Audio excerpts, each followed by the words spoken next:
Critical Man Pictures presents the Forex video training series. Purple Belt course, treating with divergences. The chart is a daily chart of the dollar Swissy. You can see from the following trend line that the pair has been in a downtrend. However, there are signs that the downtrend is coming to an end. While price has registered lower lows, the stochastic, our indicator of choice, is showing a higher low. Something has piqued our interest. Is the reversal coming to an end? Is it time to buy the pair? If you had answered yes, then you would have been knee-deep in your winnings. It turns out the divergence between stochastic and price action was a good signal to buy. Price broke through the falling trend line and formed a new uptrend. If you had bought near the bottom, you would have made more than 1,000 pips, as the pair continued to shoot even higher in the following months. Let's take a look at hidden divergence. There's a daily chart of the dollar Swissy. Here we see the pair has been in a downtrend. Notice how price has formed a lower high, but the stochastic is printing higher highs. According to our notes, this is hidden bearish divergence. As you can see, this drop continued, and eventually the price fell nearly 2,000 pips. While using divergences is a great tool, there are times when you might enter too early because you didn't wait for more confirmation. We'll talk about a couple of tricks so you have more confirmation that the divergence will work out in your favor.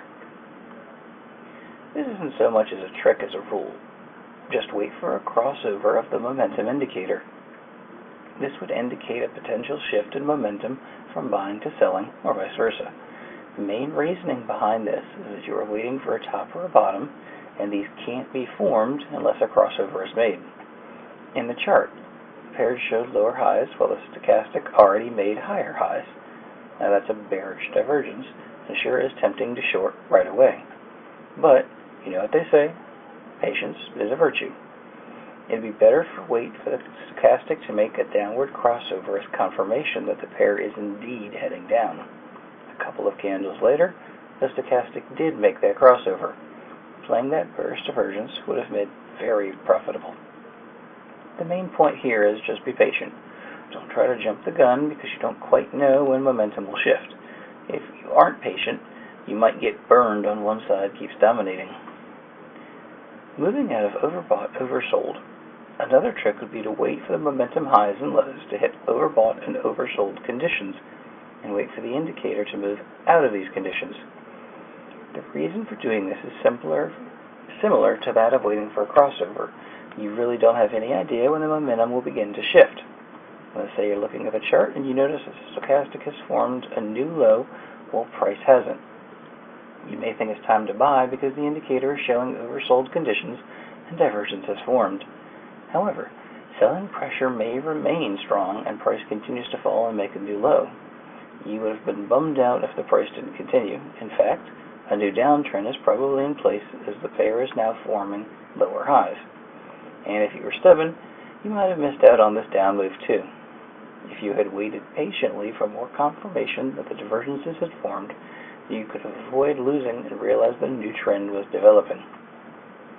Draw trend lines on the momentum indicators themselves. This might sound a little ridiculous since you normally draw trend lines only on price action. This is a nifty trick and can be particularly useful, especially when looking for reversals or breaks from the trend. When you see that price action is respecting a trend line, try drawing a similar trend line on your indicator. You may notice that the indicator will also respect the trend line. If you see both price action and momentum indicator break their respective trend lines, it could signal a shift in power from buyers to sellers, or vice versa, and that the trend could be changing. Now you can go scan the charts and see if you can spot some divergences that happened in the past. It's a great way of getting your divergence skills up to par.